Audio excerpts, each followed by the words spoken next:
The crowd at Harvard's grand auditorium sat in stunned silence. Professors, students, and even visiting scientists leaned forward in disbelief.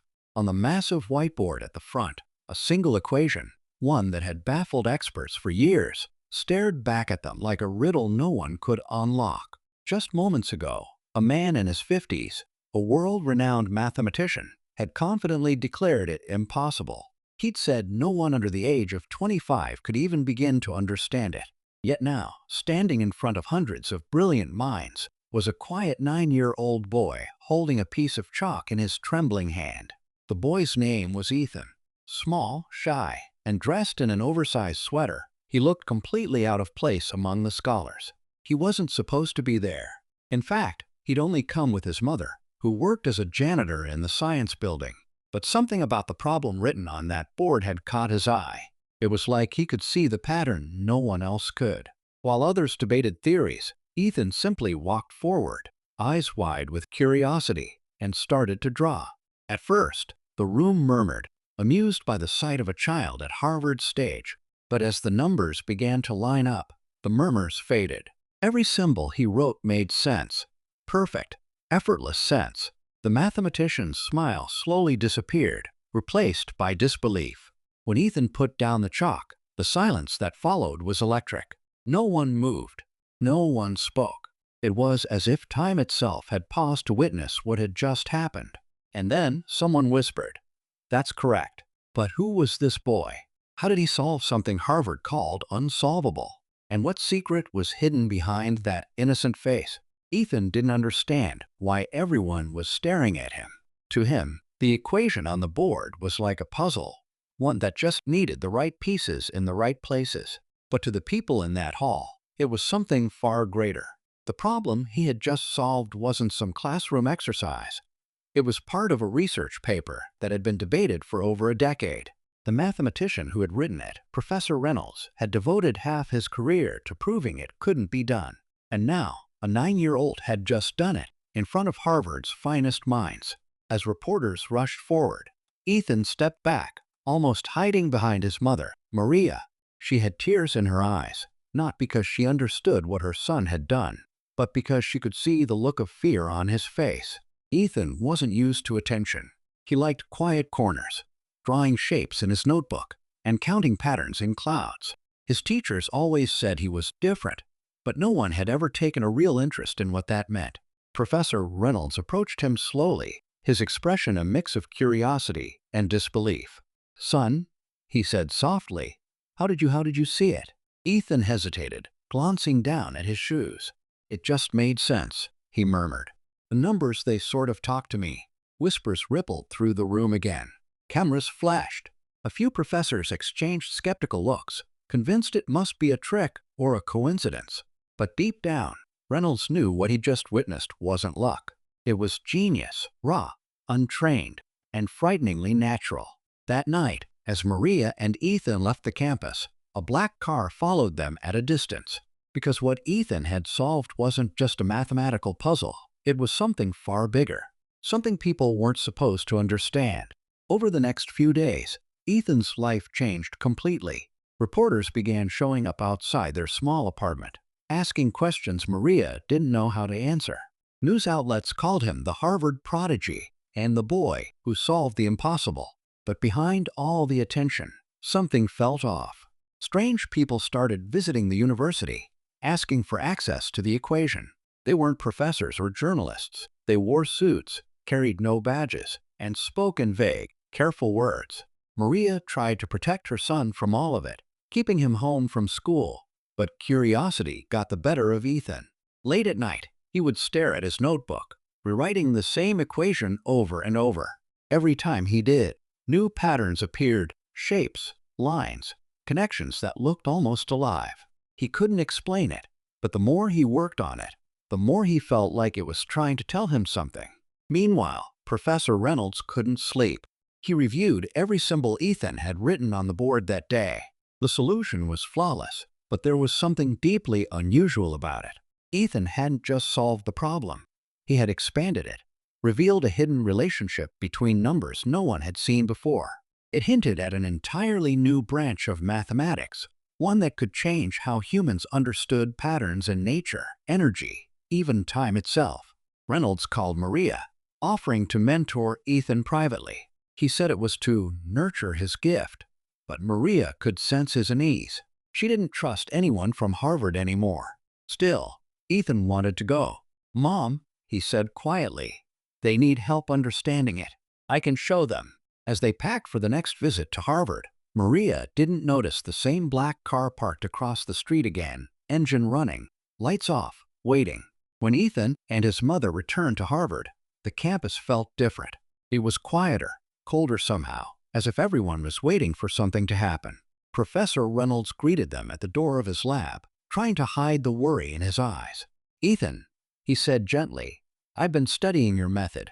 There's more to it than anyone realized. I think you uncovered something we weren't supposed to find." His words hung heavy in the air, and Maria's grip on Ethan's hand tightened. Inside the lab, several unfamiliar faces were already waiting. Scientists Ethan had never met, along with two men in dark suits standing silently near the back. On the board, Ethan's equation was rewritten in bold ink. Only now it was connected to lines of data and strange patterns that looked like coded signals. Reynolds gestured toward it. "This is what your formula unlocked. We ran it through our systems, and it began generating sequences, frequencies we can't identify." Ethan stepped closer, his eyes scanning the board. "It's not random," he whispered. "It's a pattern trying to complete itself." The men in suits exchanged a glance. One of them spoke for the first time, his tone calm but firm. "We'll need to take the boy to our facility. There are implications to his work." Maria's heart dropped. "He's just a child," she said sharply, but the man only smiled slightly. "A child who may have changed the laws of physics." Reynolds stepped between them, his voice shaking. "You can't just take him." The lights flickered. A low hum filled the room, coming from the computer Ethan had touched moments earlier. Symbols began forming across the screen faster than anyone could type. Ethan backed away, his eyes wide. "It's finishing itself," he murmured. The hum grew louder, lights dimming to a pulse that matched his heartbeat. And then everything went black. When the lights flickered back on, everything was chaos. The computers were frozen, their screens covered in strange, glowing symbols no one could read. One of the scientists shouted that the lab systems had gone offline, but Ethan just stood still, staring at the patterns. They weren't random. He recognized them. He'd seen them before, drawn in the margins of his own notebooks without realizing what they meant. Professor Reynolds rushed to the control panel, but the machines refused to respond. "It's rewriting itself," he whispered. The men in suits stepped forward again, their calm now replaced with urgency. "We need to move him now." Maria grabbed Ethan, backing away toward the door. But before anyone could move, the symbols on the screen began to shift and merge, forming what looked like coordinates. Reynolds looked closer, his face pale. "That's not code," he said slowly. "Those are locations." Ethan's voice was barely a whisper. "It's trying to find something." The hum returned, softer this time, almost like a heartbeat echoing through the walls. Then one of the smaller monitors blinked to life, showing live satellite images, zooming in, focusing on a remote area covered in snow. Nobody understood how or why, but the system was pulling real-time data from networks it wasn't even connected to. The men in suits exchanged sharp glances. One of them reached for his earpiece and muttered, "It's active." "Confirmed." Reynolds turned to him, anger breaking through his fear. "What did you people expect? He's a child, not your experiment." The man didn't answer. Instead, he looked at Ethan, his voice low and cold. "You didn't solve an equation, son. You woke it up." Ethan froze, the room spinning around him as the screens began to pulse again, this time spelling out a message none of them could ignore. The words on the screen began to rearrange themselves, glowing brighter, until they formed a single sentence. "I am complete." The entire room froze. No one breathed. Then the lights flickered again, and every device in the lab powered on at once. The hum returned, steady, rhythmic, alive. Ethan took a step forward, his small hand trembling. "It's talking to us," he whispered. "It's been waiting." Professor Reynolds' voice cracked. "Waiting for what?" Ethan didn't look away from the screen to finish what humans couldn't. The data streams began to spiral, revealing patterns that looked like maps, formulas, and coded messages blending into one another.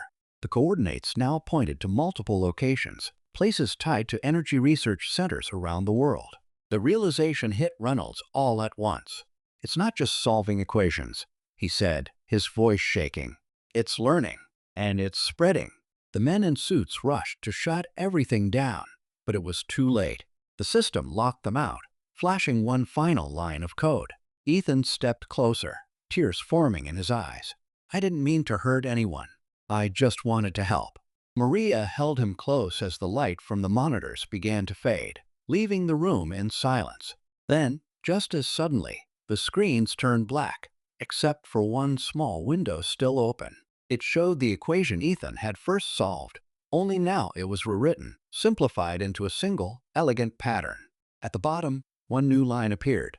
"Thank you, Ethan." Everyone stared, stunned. The system shut down for good, and the hum finally stopped. It was over, or so they thought. As they left the lab, Ethan glanced back one last time.